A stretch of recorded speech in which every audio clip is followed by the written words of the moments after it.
주시는 하나님 말씀은 구약의 역대하 13장입니다. 역대하 13장 1절부터 12절까지의 말씀을 같이 하겠습니다. 구약의 671년에 있습니다. 671년에 역대하 13장 1절부터 12절까지의 말씀 같이 찾도록 하겠습니다. 교독해서 한 절씩 읽겠습니다. 제가 먼저 1절 읽습니다. 여로보암 왕 18째 해에 아비야가 유다의 왕이 되고 예루살렘에서 3년 동안 사느니라. 그의 후계에 영웅이 가야여 기브아 사람 이엘이 가야 아비야가 여로보암과 더불어 싸웠으니 아비야는 싸움에 용감한 군사 40만 명을 택하여 싸움을 준비하였고 여로보암은 큰 용사 80만 명을 택하여 그와 대진한지라. 아비야가 에프라임 산중 스마라임 산 위에 서서 이르되 여로보암과 이스라엘 무리가 이스라엘 하나님 여호와께서 소금 언약으로 이스라엘 나라를 영원히 다윗과 그의 자손에게 주신 것을 너희가 알 것이 아니냐. 다윗의 아들 솔로몬의 지나 느바스의 아들 여로보암이 일어나 자기의 죄를 배반하고 남복군과 적배가 모여 따름으로 스스로 강하게 되어 솔로몬의 아들 르호보암을 대적하였으나 그때 르호보암이 어리고 마음이 연약하여 그들의 입을 능히 막지 못하였었느니라. 이제 너희가 또 다윗 자손의 손으로 다스리는 여호와의 나라를 대적하려 하려느냐. 너희는 큰 무리요 또 여로보암이 너희를 위하여 신으로 만든 궁송아지들이 너희와 함께 있도다. 너희가 아론 자손인 여호와의 제사장들과 레위 사람들을 쫓아내고 이방 백성들의 풍속을 따라 제사장을 삼지 아니하였느냐.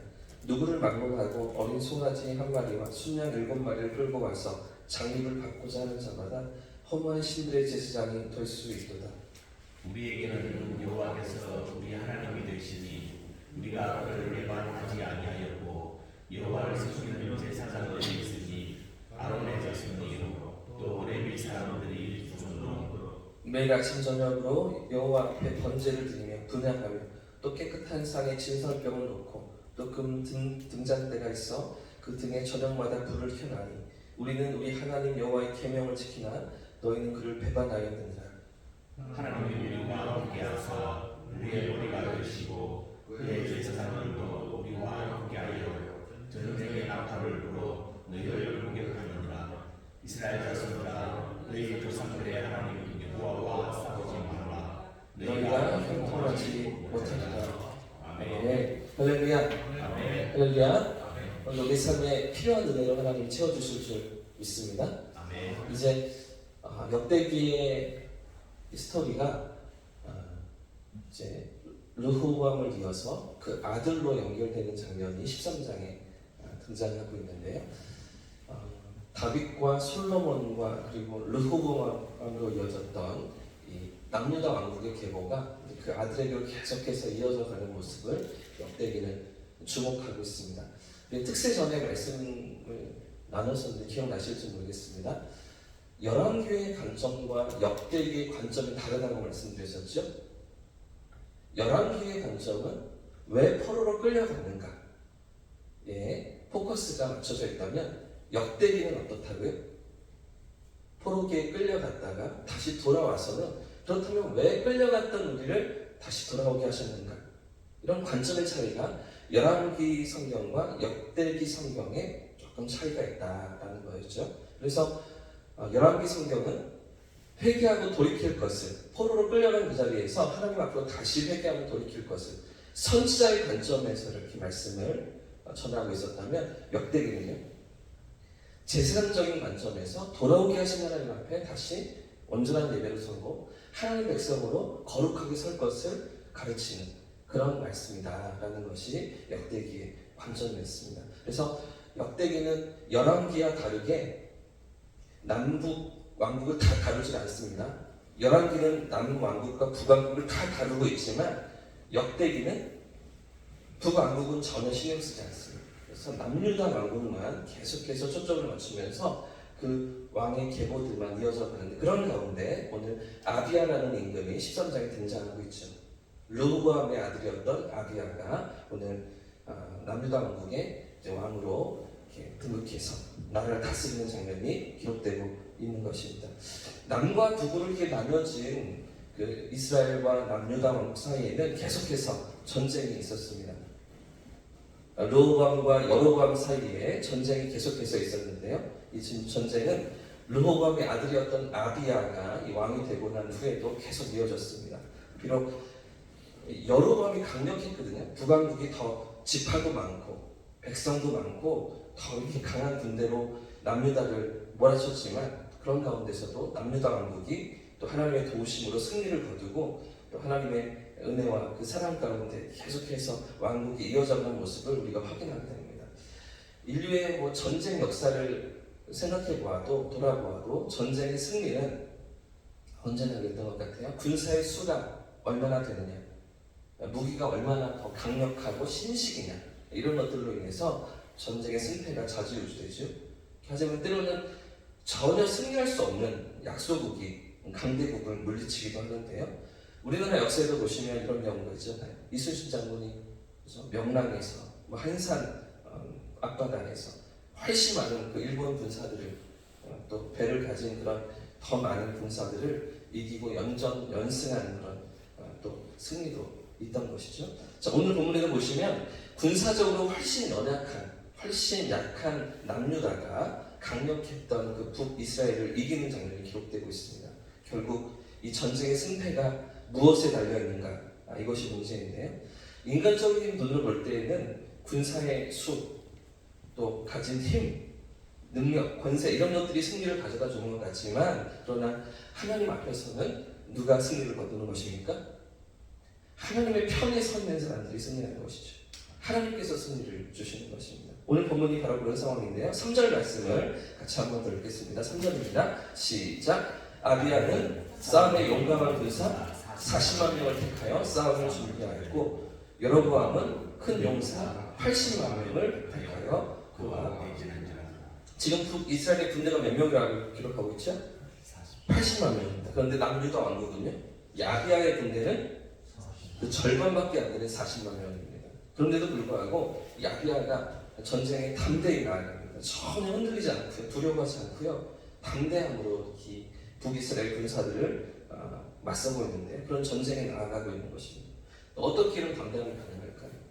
절반밖에 안 되는 어쩌면 절대적인 열세에도 어떻게 두려움 없이 흔들림 없이 아비야가 맞설 수 있었던 것입니까?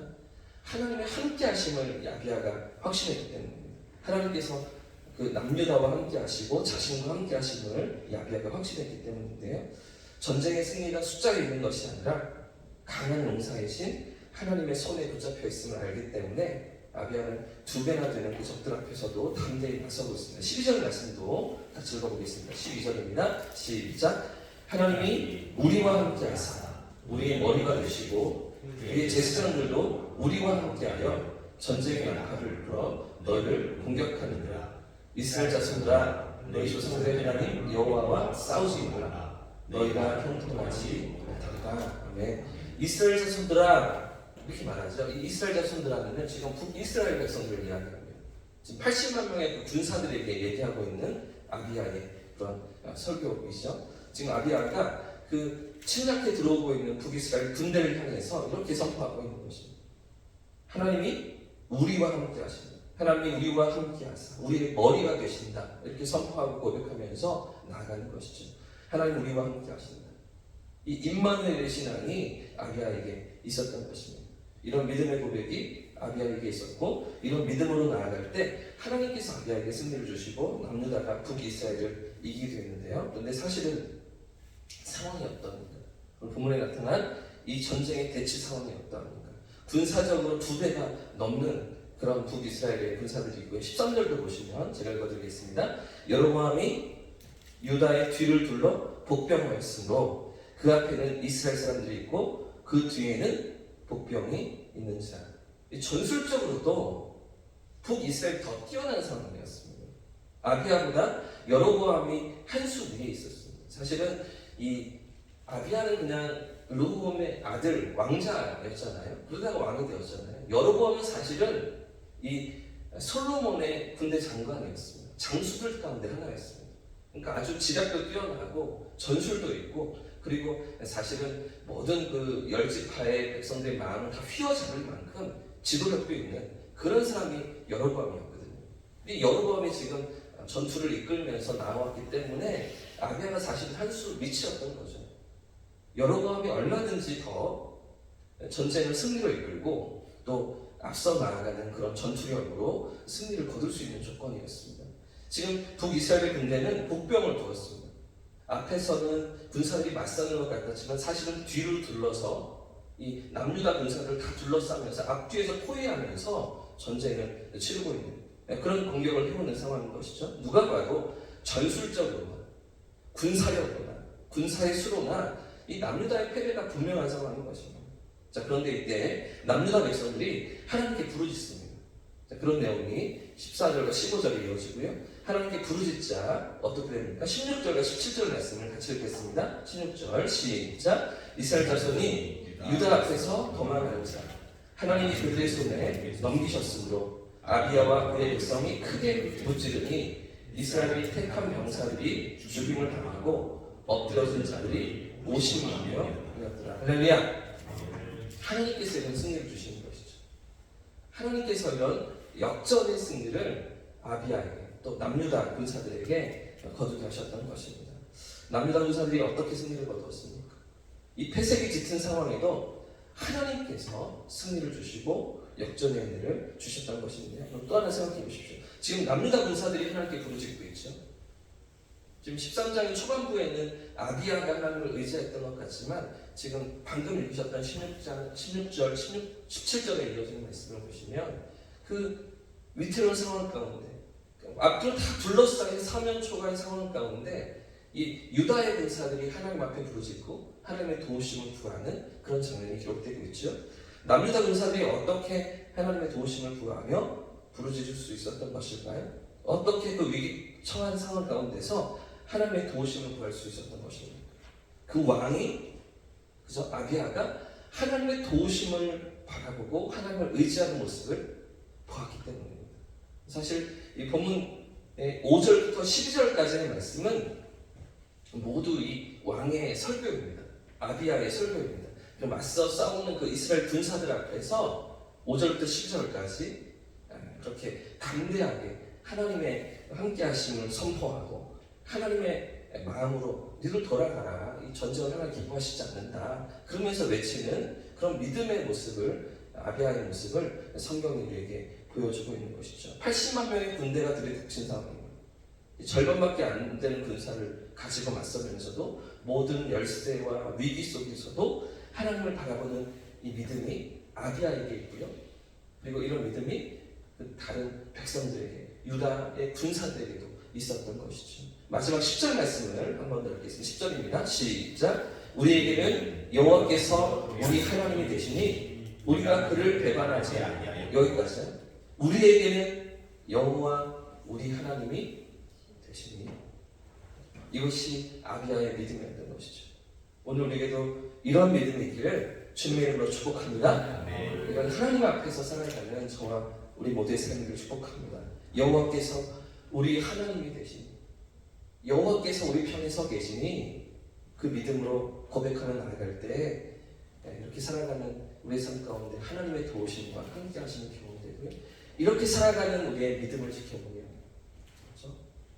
우리 가정이 또 우리 자녀들이 믿음의 자리에 서게 될 줄 주님의 이름으로 축복합니다. 지금 이 아비야의 믿음을 보면서 유다의 백성들이 유다 군사들이 그 믿음으로 나아가는 거잖아요.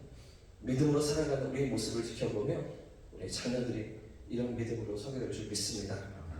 오늘 우리 삶에도 크고 작은 인생의 고비가 찾아오죠. 이 아비야가 당하고 남유다 백성들이 경험하고 있는 것 같은 인생의 어려움이 우리 삶에도 찾아옵니다. 그러나 그런 삶에 gat에서도 포기치 않고 낙심치 않고 하나님을 바라보며 하나님 앞에 나아가는 우리의 삶, 역전의 하나님을 경험하는 저와 우리 모두의 삶이기를 예수님의 이름으로 축복합니다. 이렇게 찬양하고 기도하겠습니다.